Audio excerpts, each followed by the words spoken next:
Ladies and gentlemen, manene namanenekazi, sesiphinde sabuya futhi nenye episode yohlelo lakho lithandayo, uStar wami, right here on a favorite channel uMjolo Show. As per usual, igama lami nginguDlala Matifana, also known as the next biggest thing in South Africa.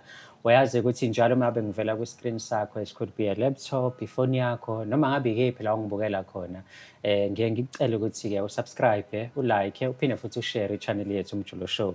We are so close to 500k subscribers and sithembe wena ukuthi uzosisiza-ke sifike to 500k ngoba njengamanje sesiwurichile 300k sibheke to 500k subscribers. Ey'nkundleni zokuxhumana kakhulukazi on Facebook, search, find and follow uMjolo. That is our Facebook official page.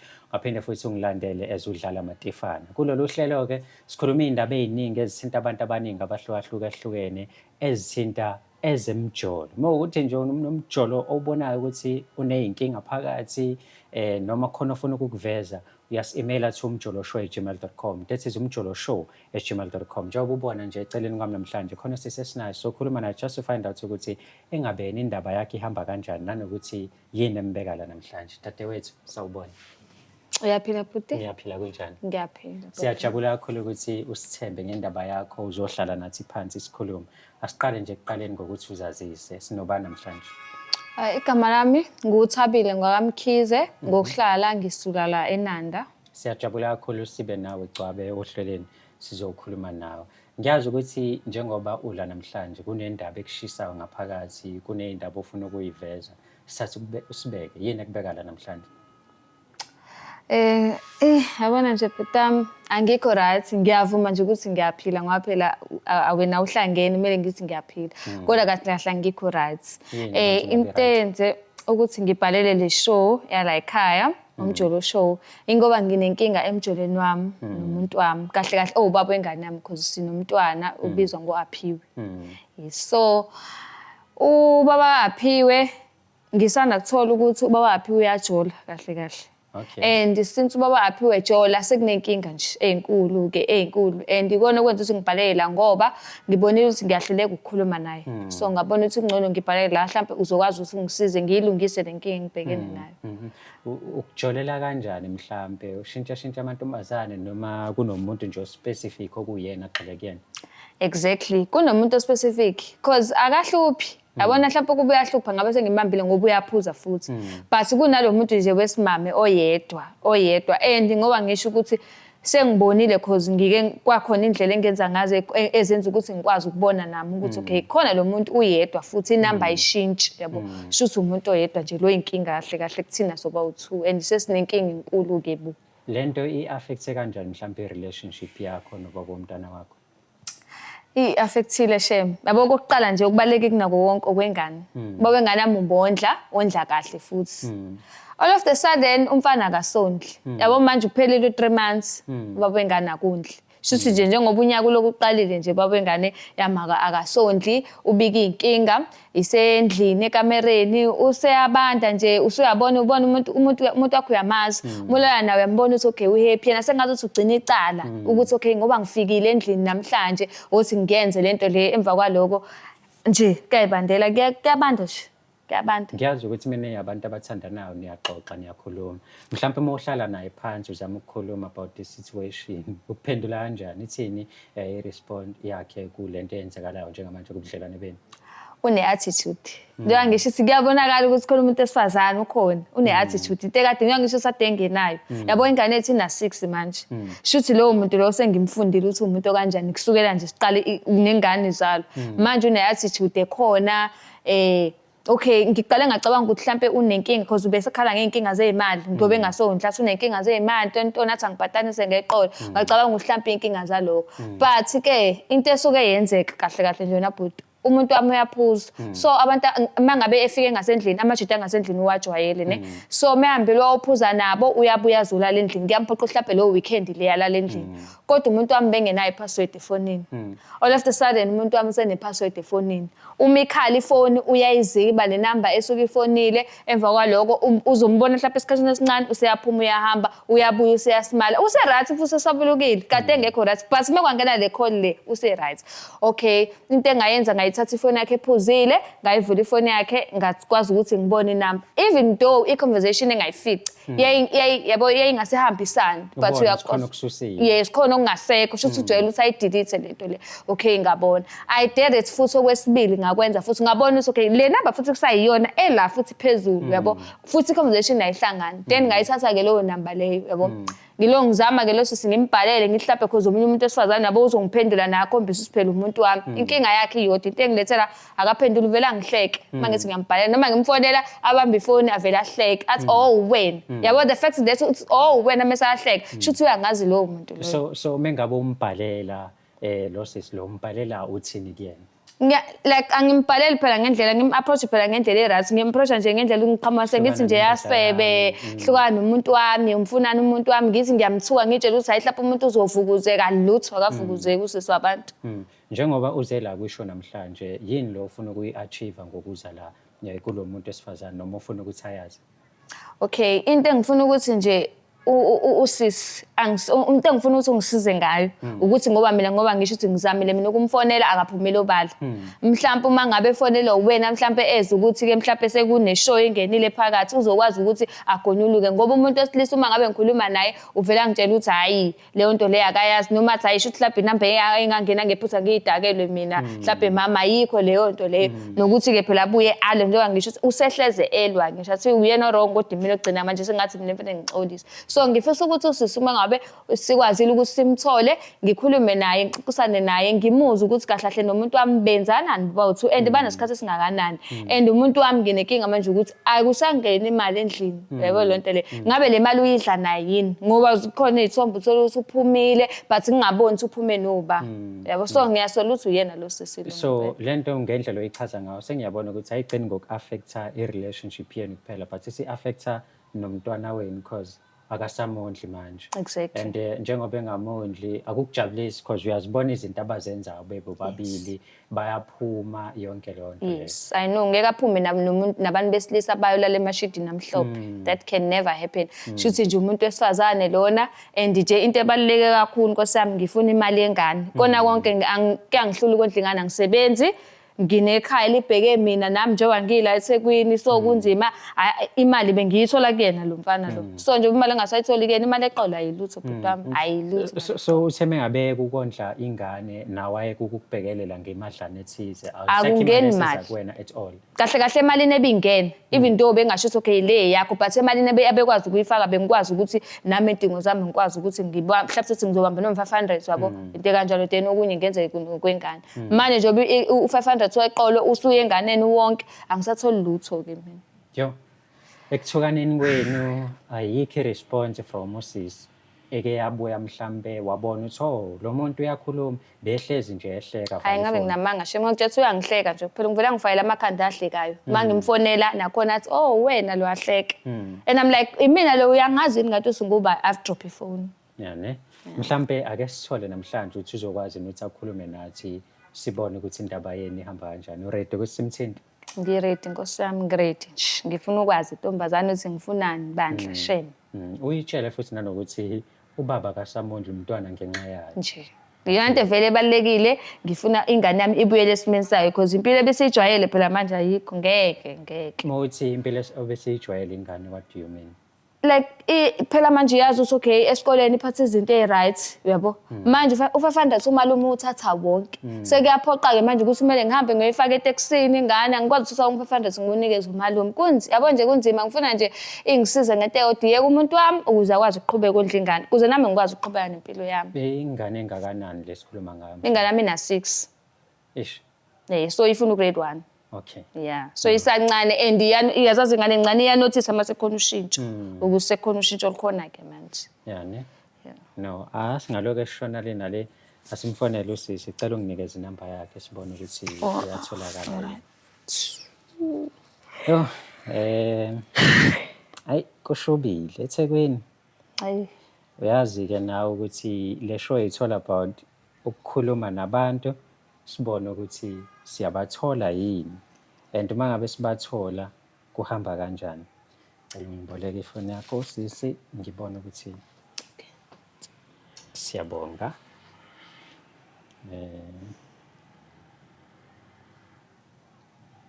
sibone ukuthi iyangena yini kuqala.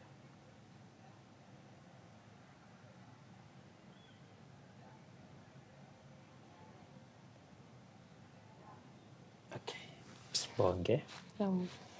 Into engizocela ungenzele yona manje ukungifakela labafana laba. Oh, Labafana laba.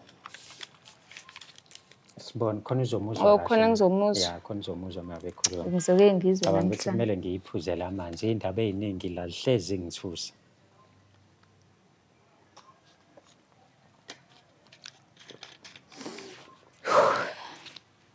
So ngizomuzwa la. Ya. Oh. Nizozwana nje lapho bonakala ukuthi indaba yeni ihamba kanjani. Nami mangikhuluma nawe uzongizwa. Uzokuzwa nje loud and clear. Kufuneka lo vele. Asimuzwe ukuthi iyangena nikuqala. It's ringing. Angithi uyayizwa ukuthi iyaring? Yes, ngiyayizwa. Okay. Yes. Sawubona sisi kunjani?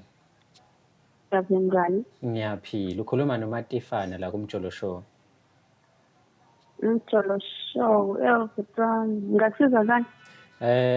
uMatifana njengoba sengishilo nje sisi ngifona from a production ebizwa ngokuthi umjolo show whereby sidila nezindaba zabantu abathandanayo singeneke phakathi kwazo noma ngabe sisiphi nje isimo esithonta umjolo. So la kunosisi osithintile okuthiwa uThabisile igama lakhe engicabanga ukuthi uyamazi umaka Aphiwe. Uyabona ukuthi sibhekana yabo lo sisi lo. Ngicabanga ukuthi khona into engafuna ukuthi ngihlanganise naye. But ufuna nikhulume namhlanje nibonisane zabantu abadala. Why uthi asekho isidingo sokukhuluma naye wena? Ukuthi lo sisi uxovile umoya wami usengone kakhulu kuningi angithuka ngithungela izinto engekho. Ngiyazi vele ukuthi khona iphutha ngabakulona naye kodwa ukungithuka kwakhe angikuthandi ukukhuluma naye futhi ngingakakulungile. Meme ngabe uthi khona iphutha walenze iphutha likanjani nje owalenze and also mhlambe yiziphi izinto ayikhuluma kwena ongazithandi? Ngiyami mina ngithandana nobaba engane yakhe. And ngiyazi ukuthi ukhona. Ekubeni khona kwami ngiyamhlonipha. Kwesisi yabona ke nje sengikulalelile kwanele uloku busy la ukuzehlisa umoya lokuthi uyangihlonipha ungihlonipha angena uJesu mina ngifuna ukuhlonishwa. Uyangizwa ukuthi ngithini njengoba uthi awufuna ukukhuluma nami ngizokhuluma ke nawe. Angazi ukuthi inkinga yakho. Ukukhuluma nawe. Uzongilalela ke uzongilalela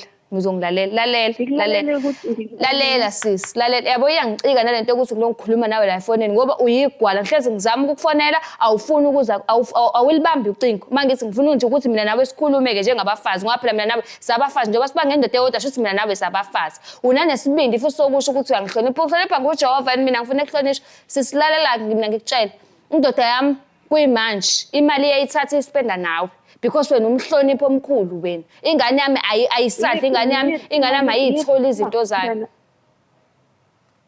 Uyangizwa ukuthi ngithini? Ngikhuluma nendoda yami ngikhuluma nawe ngifuna ukukhuluma nawe umfazi ngiyenze nami ngifuna ukukhuluma namadoda mina ngifuna ukukhuluma nawe ngithi mina ingane yami umuntu wami ubaba wengane yami baba Aphiwe uPhilani ingane ayisayithola imali yayo kokuqala nje lokho ngoba khona wena ke mama omkhulu ohloniphayo nganoma umama umfundisi injoba ulungitshela ngihlonipha la ungikhulumela udoti ungidakela lalela ke into engifuna uyenze ngifuna uhlukane nobaba emntanami ukuze ikwazi impilo yethu ukuqhubeka impilo njengasesimeni ngoba yonke into endlini kuyabanda kungenxa yakho ubaba wenganami ngisho izinto azenzayo endlini akanasikhathi unesikhathi sokuthi ayophuza noma enyamalala nje usuke enyamalala nesikabela nje sowuwela nombhiliyani. Ayikho into ezonyamalisa mina vele indoda yakho fanele ukwazi ke sisi ukuthi indoda yakho iyabanda nani ngoba isebenzi awuyisizi ubani ongasebenzi ayibo yazi butami yabona yazi yangicela lento ukuthi ngihleli la ngicela lento ethi ngihleli la ubani ongasebenzi sisi asineke kwenza lento ehlazi uyazi kusineke ubani ongasebenzi indoda yakho sisebenzi ubani ongasebenzi ema sesoma ngabe uthi uqonda ukuthi uPhilana akasebenzi ayi we ma usupportwa yimina kanye nomndeni wakhe. Into yanini leyo? Mina ngibekude etafuleni. Into yanini breadwinner, into yanini leyo? Ngawuthi uyavuma ucabanga wena indoda yakho mhlawumbe imihleli nje kuthwala yaphela usuke endlini kwenithini. Usuke off phela uyimanager emsebenzini uphilana usuke off. Mehlele endlini usuke off. Uyabuza ntombazane ubila off nje. Into yanini leyo ukuthi uphilana ngasebenzi ke mama ngoba phela wena umama umazi kakhulu. Into yanini sekufa ukwazi lokho. Into yanini engasebenzi ke? Ivela ngumama mina engazi kakhulu indoda yakhe ne3 months ingasebenzi ukutshela isisi ngoba ufuna ukwazi. Ngithi ngiyahlonipha kodwa ngathi awuyidingi le nhlonipho yami ngiyabona. Phela nasebenzi. Okay, ngicela ukukhuluma nawe kahle sis, kahle nje like uphilana kasebenzi usisi ukhala ngokuthi ingane ayondliwa wena uthi wena usupport umndeni ongithatha ungibeke ezikhiphani la. Uthi yini breadwinner kulo muzi yini ebengibasupport ngicanga ukuthi uyabona ukuthi alibingasangile uzothuma wayi uma ingane yabona ukuthi indoda ayisayendla ingane Ingenxa yakho phela kodwa ingenxa yakho ngithi imali ihlobo vele beyinxa yami ngoba yini breadwinner yini engimsupportayo ezimina ngiyekile ukumsupport xa uthi uyabona ukuthi imali esangeni ikwazi ukuthi bengasangeni nje imali inxa yakho ngenhlamba zakho yabona le ntombazane le ekhuluma nayo la. Okay so wena kahle kahle uthi imali uboyinike uyasebenza wena imali uyinikeza uphilana then uphilana mase efakela ingane imali yiloko kushoyo but usuyekile ngenxa yezinto ezenziwa usisi noma eyisho usisi kwena. Engizama ukusho mina futhi kwayena lo ma wengane lo angazi mhlambe ubengabuki yini imali ngema account. Hayi bandla and wena bhuti lo umlalela lo usho udoti lo usho udoti ngicela sonela uphilana into ezisiza la uphilana sengikhathele ukuzwa izinto zalo sisiza ngisanganisi and futhi lokuthi uyakuphika lokho mhlambe abangani bakhe bengamtshela noma angazi ukuthi uzoza kanjani kodwa ngathi ningafa check noma check nasefonini yakhe abheke nje umuntu omsendela imali khona la bengimsendela khona ebank uzobona ukuthi khona i-account number angayazi ilayo bese bona khona ukuthi kahle kahle imali eqhamuka kwindoda yakhe and-ke futhi isikhathi sakhe mina ngengikwazi ukukhuluma naye ngoba akazazi ukuthi ufunani. Okay, ngicela sifonele uphilana yena uzoxazulula yonke ke manje le nkinga ke ayangisuthi mina ngithanda nomgulukudu inkosi. Okay, cela ngiphi inamba kaphilana sis. Cela ngiyazi inamba yakhe. Hayi ngeke. Utami Shuthi mina ngithanda nomgulukudu ke phela la. La drop akusisi ke manje udinwe impela. Shuthi mina ngithanda nomgulukudu. Cela ngiphi inamba yakhe. Shuthi mina ngithanda nomgulukudu la. Philana asebenzi. Hayibongeke. Philana asebenza nazi ngihlwa nayiphini ifoni. Philana asebenza sh. Philana uyimanager emsebenzini bhuti wami. Lesi sinje ukhuluma inyongo ufuna ukubukwa ke. Shuthi uyabukwa ke uzobukwa ke vele. Hayibo. Okay. Hayi ngeke.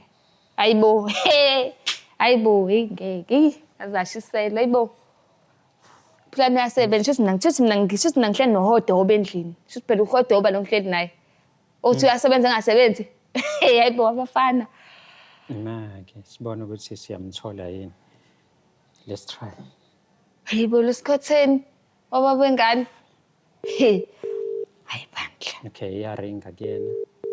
Ngibambela. Yabonga. Come on Philana. Ngizwe ukuthi mina ngizomuzwa yini lo uhodoba lo. Shuthi mina ngisalela uhodoba kahle kahle. Sayela inkunzi ke nje mina inkunzi phela le. You have reached. Voicemail. Ungathi sihleli naye lo Nombiliyani ngishayile mina. Ungathi sibahleli naye boba2. Yabo nje bekhuluma lapha nje ngathi vele usembedeni ungathi uthi bahleli naye boba2. Silima isithuthi mina la. Umuntu nje lawo eStorm imina.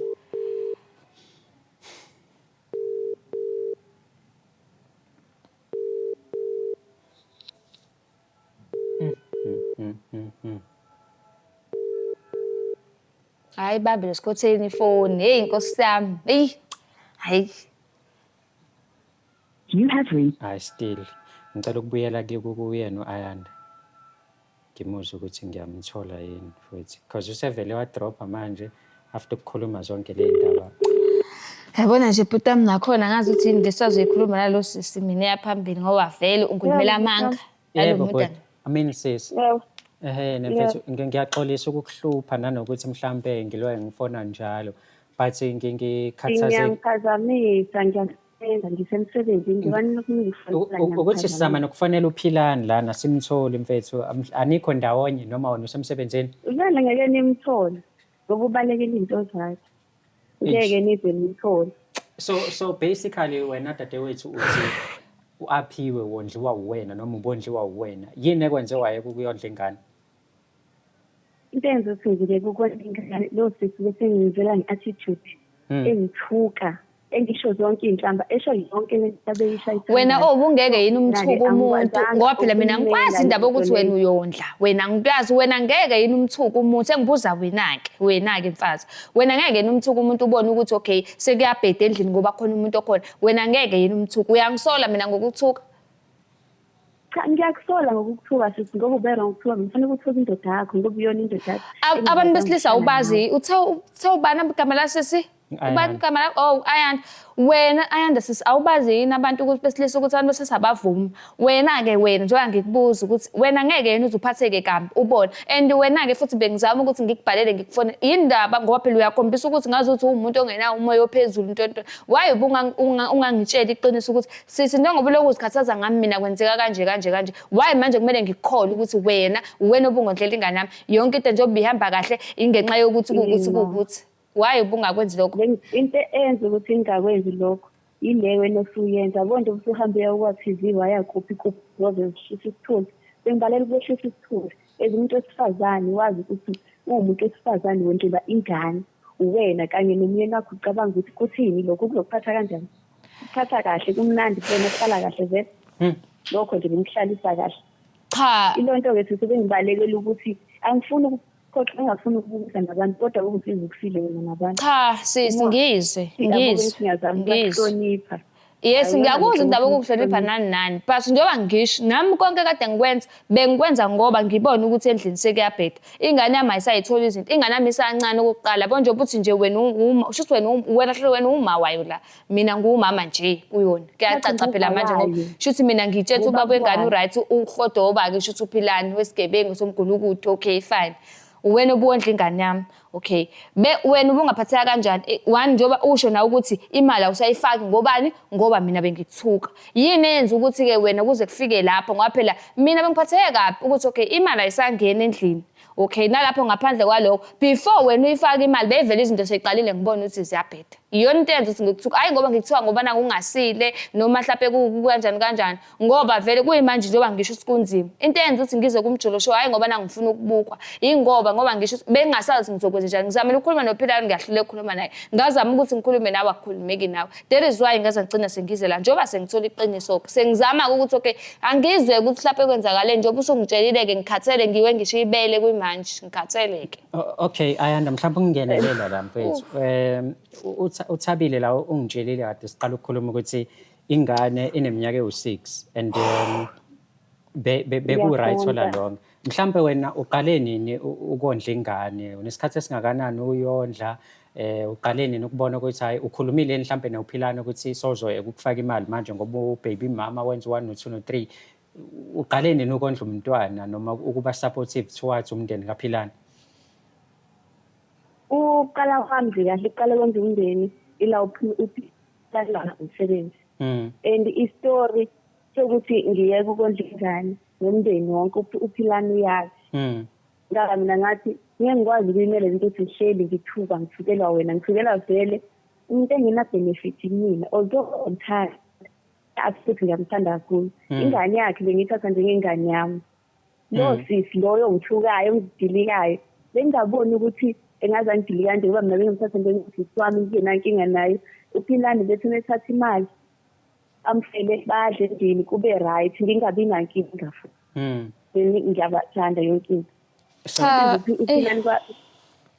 Cha ima Ayanda njengoba usho nawe uthi ubungena nkinga mina yabona njengamanje shuthi kahle vele nami sengibonile ukuthi kahle shuthi umuntu la uphakathi nendawo yimini shuthi umuntu oyislima la yimini njengoba ngisho ukuthi mina bengingazi ukuthi yabo nje ngisathusa ukuthi uPhilani mina akasebenzi ngikuzwa ngabo and uma usuchaza somehow iyayenza isense lento eyisho ukuthi vele mhlawumbe akasebenzi uma ngabe ngihlanganisa izinto nje obusho na ukuthi uma ngabe engavuki intontoni but ngibe nokuthi shuthi phela ngoba uyimanager kuya ngasebenzi abuye aphuza intende ngingazi ngithi ngitshe ngoba uyimanager but ngoba ususho sekuyayenza isense bengingazi mina ukuthi wena umuntu kahle kahle onakekelayo izinto bengingazi nje sonke lesikhathi wena umuzwa shampe indoda yakho ithi ngisazi bangani bami ngisaye endaweni yokuthi shampe ihambe ingabuyi uthi kuphi yenzani cha phela ngazi ukuthi uhleli namajiki because kade ngathandana naye uyahlala namajiki ayiphethe lunchbox ayiphethe lutho sizoshintsha ngani ibe kangani emsebenzini konke lokho ukucabanga uhlala nendoda endlini ayikho nje into oyibonayo ekusolisa ukuthi hayibo lo muntu akasebenzi uzubone futhi le ndoda yakho ukuthi kashashe iyabiza kusho ngasonjalo abantu besilisa ayiceli ngani okay Ayanda uveza ukuthi Ayanda uPhilani usamthanda ukuthi nje unfortunately uphelele umsebenzi noma wengane yakho bekuthuka but now uvezile futhi ukuthi umndeni wakhe uyawusupporta kakhulu uyibuthanda kuze up until kwenzeke lento eyenzeke njengamanje uthole enye chance njengamanje ukusupport ingane ekuthiwa isimo sawo sesishintshile ungayinikeza second chance unafuthi ingane anginankinga nayo ingane si-close nayo kakhulu ingane ngayinika i-second chance but in one condition uma wayo kufanele athathe ingane iyohlala kubo kwayo ena ukuthi kuyamxaka lokho akakhuleka ingane yakhe izosafarisha ngesafari sakhe and ukuthi imali umzokhokhela obana ngayo i-school fees ingane yakhe ngicabanga ukuthi uyabona ukuthi ifunda ey'koleni eziphezulu khokhela i-school fees khokhela imalume i-lunchbox eyiphathayo imali yokukhera eyiphathayo ifunda ey'koleni ey'decent yena angazi mhlampe although ngena information ngayo I think ukuthi uphila ngegrant kuphela eziphila ngegrant but I don't think uzoba able ukuthi anakekele ingane nedinge ingangaka ngazi mhlampe ke sesingezakele kodwa mina ingane azawanzima nekumxaka lokho futhi kuyothi angazi kufanele enze njani ayeke shothi-ke manje kukwena sesi ingane uyesa kubabwayo iqhubeke yondliwe noma uzihlalela nengane yakho niphile ngegrant yabona nje angeke ngize ngisho ngithi isinqumo nje leso ngavela uvuka ekuseni njengoba nje sihleli kanje ngivele ngithi hayi ingane njengoba mangihamba manje la ngendlini ngiyoyithatha ingane ngiyisa kubo kwayo anginenkinga nokuthi ingane mhlale kubo kwayo but ngiyafisa ukwazi ukuthi uma ngabe ingane yami iyohlala kubo kwayo usis Ayanda unayo i-access yokuya kubo kengane ayobona ingane ngoba phela shuthi lo muntu unayo i-access yokubona ingane nami futhi kumele ngihambe ngoyibona ingane so ngiyafisa ukwazi kuyena ke mhlawumbe wena sisanda ukuthi uyangena nini kubo kwamfana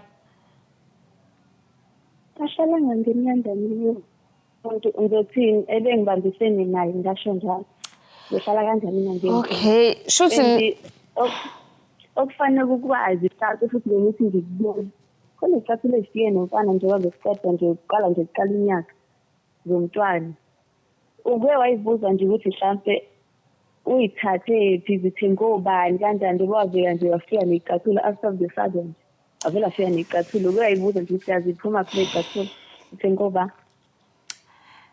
Ayanda ngingathi yabona nje ngingathi kokuqala nje ngifuna ukuthi ngihoxise amagama ami enhlamba ngoba ukuthuka umuntu ayikuyona into right so ngicela ukuthi nje ngihoxise kukona konke amagama engikubize ngawo nakhona bengenziwe ubuhlungu hayi ngoba nakuhlaphe ngumuntu okanjalo bengenziwe ubuhlungu bokuthi nami umuzi wami usuwile but muyibeka ngendlela oyibeka ngayo and ngiyabona ukuthi izinto eziningi uyazazi ezenzeka emndenini wami phakathi kwami nobaba wengane nengane okusho ukuthi vele umuntu okhona phakathi so sikhona thina Ayanda ukuthi inkinga kumina yini kodwa abuye uthi ukuthatha kancane no ngiyakuzwa kunjani manje uyasizwa manje hello uyasizwa njengamanje hello I think mhlambe inkinga network but into ekhona njengamanje la Thabile ithinto lo muntu lo osumthuke kangaka wena wambiza ngamagama akusiyena just umuntu nje kodwa umuntu obekondlela ingane yakho la long not knowing ukuthi umfana nemali ayithathayo yokondla uyithatha la enganeni uyithatha kuyena usisi lo. Hey ngiyabona bhutam ngiyabona usikahle shuthi umuntu wesilima la yimina umuntu oyibukanise nje nabantu la yimina ke. Kodwa ke very fortunately ukuthi usisi uyavuma ukuthi uzoqhubeka. Vele ke mhlawumbe kuzongisiza ukuthi umntwana ngimthathe ngimise kubo as much as kuyinto engayona into engiyifisayo noma engingafisa ukuthi kube into epermanent. But for now because angakawuthola umsebenzi ayanda uzobe umntwana eqhubeke emnakekela ngamthatha umntwana ngimambise kubo kwakhe ngoba phela ngikwazi ukuthi ngizoyisa umntwana ongakhokheliwe ngimise permanent kubo kwakhe but ngibe ngenzela ukuthi nami ngingapintsheki ngikwazi ukuhamba ngiyofesa ngithola umsebenzi uma sesengila sengithola umsebenzi then ngizomlanda umntwana wami ngiqhubeke ngimnakekele. Unfortunately asimtholanga uphilani ngenxa yokuthi ifoni yakho bengayibambi. Kodwa isiphi isifundo mhlawumbe osifundayo ngalento eyenzakala? Ngingathi nje isifundo engisifundile ukuthi uma umuntu ungakujwayeli ukuthi uma uthandana nomuntu emese umuhlala unethezeke uze ungakwazi nokubona izinto mase zonakala ngoba kahle la konakele la ukuthi nje nakhona ukuthi ngoba ngintombazane ngimngaka ngondlelwa intombazane ingane yebo lonto le and iyaqhosha la ekhona ukuthi ngondlela ingane so ngisho ngithi isifundo engisifundile ukuthi ungahlali unethezeke ujabulela ukuthi umuntu wesilisa uyondla mase uyahlala nje ubukele kanti awazi nokuthi ondla kanjani yebo lonto le so ngifunda isifundo sokuthi nathi abantu besifazane umuntu azama ukunyakaza. Okay angifone umuntu mhlawumbe asale nombuzo othi uma Tifani uyizama kabili lenkalakatha kuphela then emva kwaloko akazange saphinda izama let me try uphilani one more time. Hayi yabo leso sigebengu leso ngizosithola ke